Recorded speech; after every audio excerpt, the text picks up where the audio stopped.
Marami ang napareact mga kasweet nang sabihin niya ni Vice President Sara na tatakbo siya sa susunod na eleksyon.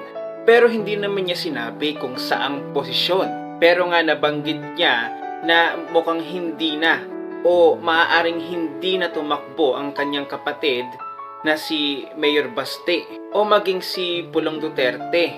Kaya nga sabi niya doon sa kanyang speech ay naandun siya para mangampanya sa susunod na eleksyon. So naguguluhan ngayon ang mga netizens kung tatakbo ba si Vice President Sara sa pagka-mayor muli sa Davao.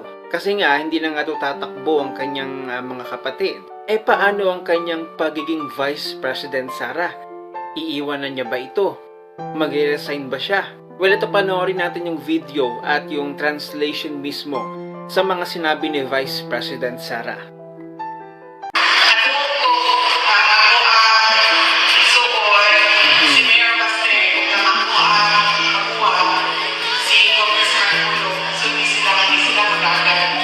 Oh. Bakit hindi sila magagad sa sunod na eleksyon? So, muna na ako din sa inyo kay kampanya ko sa inyo nagagad ko sa sunod na eleksyon.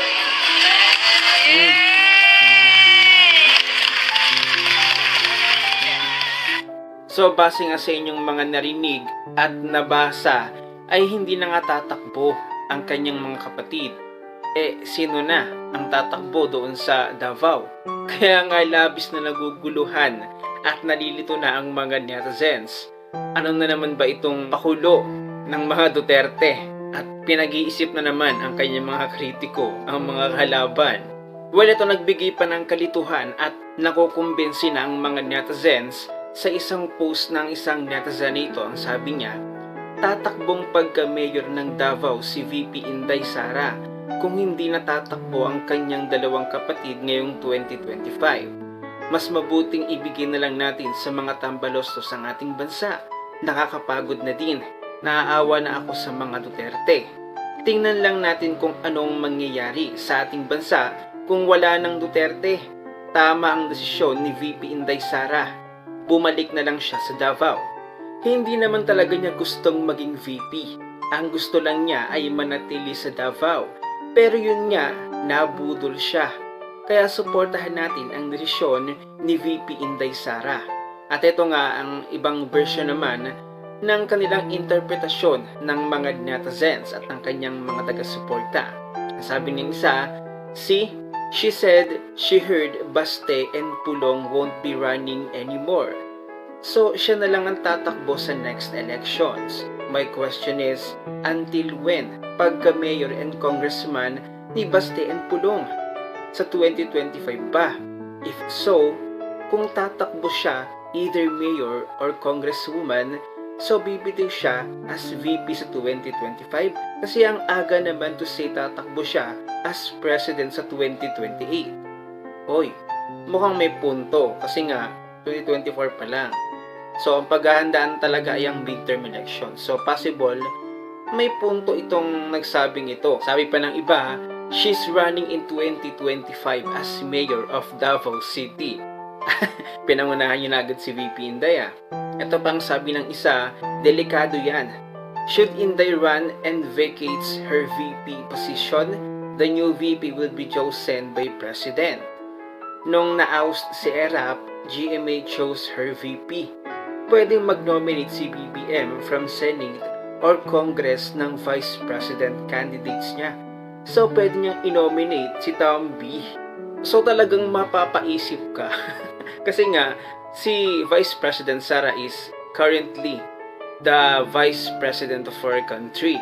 And then, malayo pang election kasi kung election ang pag-uusapan, ang sabi niya, tatakbo siya sa susunod na eleksyon, meaning 2028 pa yung kanyang pwedeng takbuhan Unless nga siya ay magbitiw sa pwesto at kung susubukan nga niyang at kung tatakbo nga siya sa 2025, ayun na yun. So, kung tatakbo siya sa 2025, magbibitiw siya sa pwesto.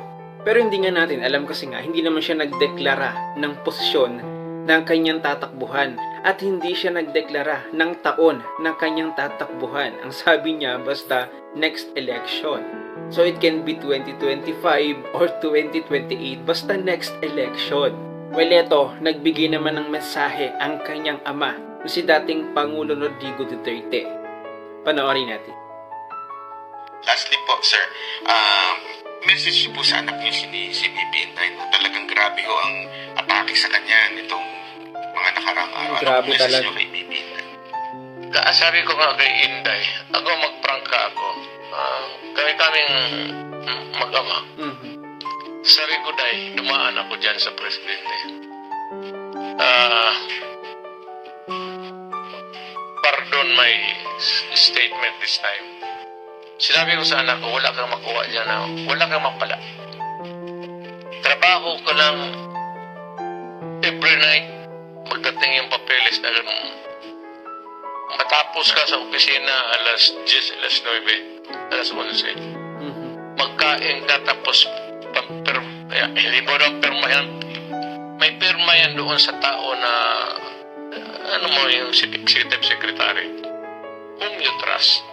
But the problem is kung abogado ka, abogado si Inday, basahin mo talaga kasi takot ka magkamali eh. Oo. Makatapos na mga alas 6 alas 6 ng umaga, matulog ka minsan hanggang alas 12. Tapos alas 2, ligo. Ganon ang buhay mo. Para kang clear. Sa totoo lang. Oy. Kung wala ka namang ambisyon other than really just being there sitting as a president, sitting meaning doon sa silya, wala kang kwenta-kwentang buhay. Pati yung ulam, basi gaano ka husay ng cook. Pagdating mo sa wala kang gana palagi. Kaya natuloy ako pumayat. Oo nga. Kita Buti naman. nag-recover ako dahan-dahan ng wala talaga sabi ko. Ako sabihin ko sa kanya, if it's only kung ano lang na wala kang makuha at saka maliit yung sweldo, makukuha mo yan dyan sa sa kaliit ng sweldo ng yawa na yan. Makukuha mo sa labas kung mag-practice ka. Pero kung sabihin mo na is there something in the presidency that would make you happy? Wala ho. Wala ho. Wala. I will not give it to anybody else. Pag kayo yung iba na nagkikinig, talagang atat na atat kayo. Go Oo ahead. nga. Pero para sa anak ko, yun ang masabi ko. Ayaw na niya. But, alam mo, ang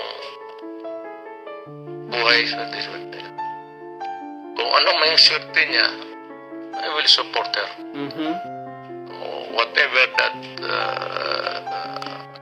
may be in the future. So yun ang mga kaswitan, no? Kung si dating Pangulo Duterte lamang ang kanyang tatanungin at nagbigay nga ng kanyang mensahe para kay Vice President Sara, ay mas pipiliin na lang na huwag nang tumakbo sa pagkapangulo. Dahil nga mismo, itong si dating Pangulong Duterte ay galing na sa pagkapresidente. Alam na niya yung mga pasikot-sikot dyan. Pero hindi natin alam kasi magaling maglaro ang mga Duterte. Maaaring sabihin nila na hindi sila tatakbo sa gantong panahon. Pero pagdating ng kampanya na, ng campaign na, ay magfa-file na. Alam naman natin ang mga Duterte. Maaaring nga sabihin ngayon ni Vice President Sara na tatakbo sa susunod na eleksyon, pero 'di ba, pagdating naman ng filed ng ng candidacy nila ay sasabihin niya na hindi naman. So, possible na babago pa yung mga statement ni Vice President Sara. Pero naguguluhan kayo, no? Naguguluhan kayo sa sinabi niya sa susunod na eleksyon. Kasi nga naman napakaaga pa ng 2028. Kasi nga naman, napakaaga pa para sabihin mo na tatakbo ka sa susunod na eleksyon. Gayong, ang alam naman natin ay 2028 pa ang pwedeng takbuhan ni Vice President Sara. At at 2025 ay hindi pa dahil nga siya ay Vice President pa. Unless na siya ay bumaba sa pwesto. Ano ba sa palagay niyo mga kasweet? Uuwi ba kaya sa Davao City ang ating Vice President Sara? Kahit ako, hindi ko talaga alam ang sagot diyan at naguguluhan din ako kasi nga ang daming possibilities. Pero isa lang alam ko, magaling maglaro ang mga Duterte. Kayo ba? Ano ba ang inyong naiisip?